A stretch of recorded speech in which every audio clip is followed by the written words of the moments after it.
মুখ্যমন্ত্রীকে আমি এই প্রশ্নটা করতে চাই, আপনি বাঙালির কথা বলছেন, হরগোবিন্দ দাস চন্দন দাস কি বাঙালি ছিল না? যে 26,000 লোকের চাকরি চলে গেছে আপনার ঘুষ খাওয়ার জন্য, আপনার নেতাদের ঘুষ খাওয়ার জন্য, তারা কি বাঙালি ছিলেন না?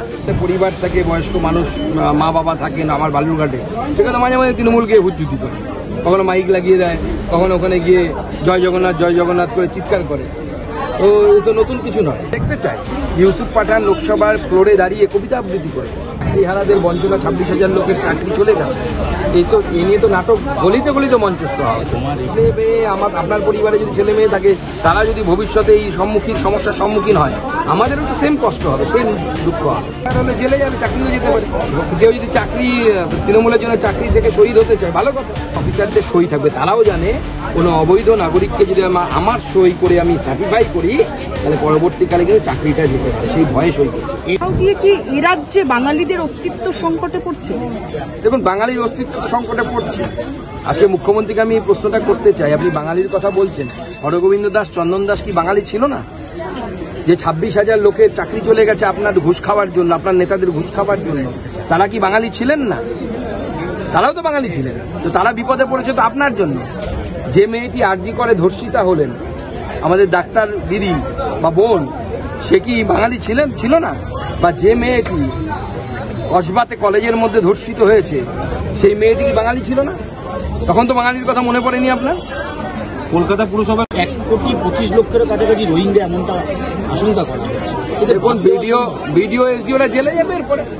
উড়িষ্যাতে, বিহারে শুনতে পেলাম, যেটা জানা যাচ্ছে প্রায় 300-র বেশি এসডিও বিডিওর এগেনস্টে হয়েছে, অফিসারদের এখানে যে ব্লক লেভেল অফিসার বিএলও, তাদের নামে কমপ্লেন হয়েছে, এফআইআর হয়েছে। এফআইআর হলে জেলে যাবে, চাকরিও যেতে পারে। কেউ যদি তৃণমূলের জন্য চাকরি থেকে শহীদ হতে চায়, ভালো কথা। আর নির্বাচন কমিশন কাউকে সাসপেন্ড করেছে, তো রাজ্য সরকার কিছু করতে পারবে। 2002 মঞ্চস্থ হচ্ছে নাটক, এবং যেখানে চাকরিহারাদের বঞ্চনাকে তুলে ধরা হচ্ছে, রাজভবনের ভিতর চাকরিহারাদের বঞ্চনা। চাকরিহারাদের বঞ্চনা, 26,000 লোকের চাকরি চলে গেছে, এই নিয়ে তো নাটক গলিতে গলিতে মঞ্চস্থ হওয়া হচ্ছে। রাজ্যপাল এই উদ্যোগ নিয়েছে, তাকে সাধুবাদ জানায়। এবং এই নাটক গলিতে গলিতে সব জায়গায়, কারণ আমার ছেলে মেয়ে, আপনার পরিবারে যদি ছেলে মেয়ে থাকে, তারা যদি ভবিষ্যতে এই সমস্যার সম্মুখীন হয়, আমাদেরও তো সেম কষ্ট হবে, সেই দুঃখ হবে। আচ্ছা, যদি আমার পরিবারের কারো চাকরিটা চলে যেত, আমিও তো এটা কষ্টটা ভোগ করছি। হাটিয়া করে রুগীকে নিয়ে যাওয়া হচ্ছে, মুমূর্ষ রুগী। বাংলায় কথা বলতে হবে, গতকালকে বলা হয়েছে। সবার আগে লোকসভায় সবাইকে বলতে বলুন না বাংলায় কথা। যাদের নাম বললেন, তারা কি আগামী দিনে কি মনে করছেন, তারা লোকসভায় বাংলায় কথা বলবেন? না, ওদের আমার চ্যালেঞ্জ নিয়ে তো অভিষেক বন্দ্যোপাধ্যায় বলেছেন, ওনাদের এমপিরা নাকি বাংলা ভাষায় ভাষণ দেবে লোকসভার ভেতর, রাজ্যসভার ভেতর। সেদিন দেখলাম ডেরেক ওব্রায়েন বাংলা ভাষায় ভাষণ দিলেন, বা ভাষণ না, 2-4 লাইন বলেছেন, পুরো তো ভাষণ দিতে পারেন না বাংলাতেও, 2-4 লাইন বলেছেন এবং সংক্ষেপে ভাষণ শেষ করেছে। আমরা তো দেখতে চাই ইউসুফ পাঠান লোকসভার ফ্লোরে দাঁড়িয়ে কবিতা আবৃত্তি করে, রবীন্দ্রনাথের কবিতা, বিষ্ণুদের কবিতা। আমরা দেখতে চাই যে পাগলি তোমার সঙ্গে তোর জন্য কাব্যগ্রন্থ থেকে পাঠ করে শোনাবে এরা, আমরা দেখতে চাই। তারা অত্যাচারিত না হয়, সে কারণেই এই সার্টিফিকেট দেওয়া হয়েছে। এই ইটাহার থেকে গতকাল এসটিএফ এর তরফ থেকে একজনকে গ্রেফতার করা হয়েছে, যে ভুয়ো রেশন কার্ড, ভোটার কার্ড থেকে শুরু করে সরকারি নথি এবং আধার কার্ড সমস্তটাই ভুয়ো তৈরি করবে। দেখুন, ইটাহারের বিধায়ক এবং তার দলবল এই কাজেই লিপ্ত থাকে। তৃণমূল কংগ্রেসের প্রচুর মুসলিম নেতা আছে, যারা ভারত বিরোধী কাজে যারা করে, তাদেরকে হয় কোনো না কোনোভাবে ডাইরেক্টলি না হয় ইনডাইরেক্টলি সাহায্য করে। এর আগে ইটাহারে এনআইএ গিয়ে 2-4 জনকে গ্রেপ্তার করে এসেছিল, মান্নাই অঞ্চল বলে একটি অঞ্চল আছে, সেই অঞ্চল থেকে। নতুন কিছু না, ইটাহারে বহু এই ধরনের, সবাই নয় কিন্তু বহু এই ধরনের শক্তি কাজ করছে, তাদের বিরুদ্ধে অ্যাকশন হওয়া উচিত।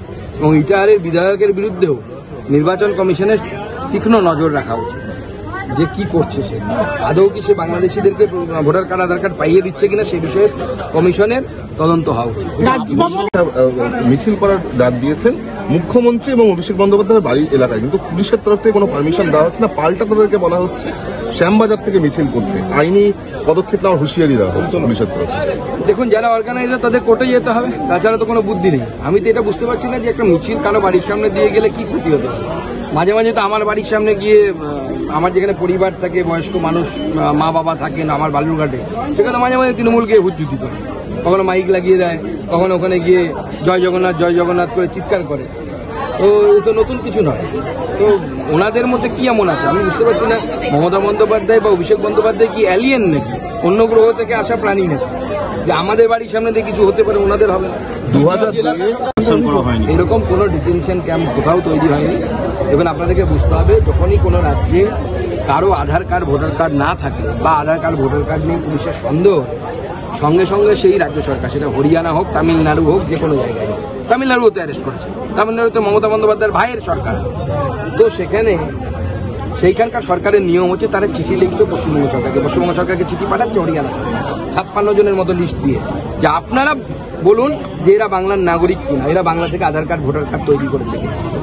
তো হরিয়ানা সরকার তো পশ্চিমবঙ্গ সরকারকে জিজ্ঞেস করছে, পশ্চিমবঙ্গ সরকার কেন তাড়াতাড়ি এদেরকে সার্টিফাই করছে না যে এরা পশ্চিমবঙ্গের পশ্চিমবঙ্গের নাগরিক বা পশ্চিমবঙ্গ থেকে ভোটার কার্ড বানিয়েছে, আধার কার্ড বানিয়েছে। কারণ পুলিশ অফিসার বা এখানে অফিসারদের সই থাকবে, তারাও জানে কোনো অবৈধ নাগরিককে যদি আমার সই করে আমি সার্টিফাই করি, তাহলে পরবর্তীকালে কিন্তু চাকরিটা যেতে পারে, সেই ভয়ে সই করছে। আরো ভালো ভালো খবর দেখতে সাবস্ক্রাইব করুন বাংলা হান্টের ইউটিউব চ্যানেল। বাংলা হান্টের আরো খবর দেখতে নজর রাখুন। বাংলা খবর মানেই বাংলা হান্ট।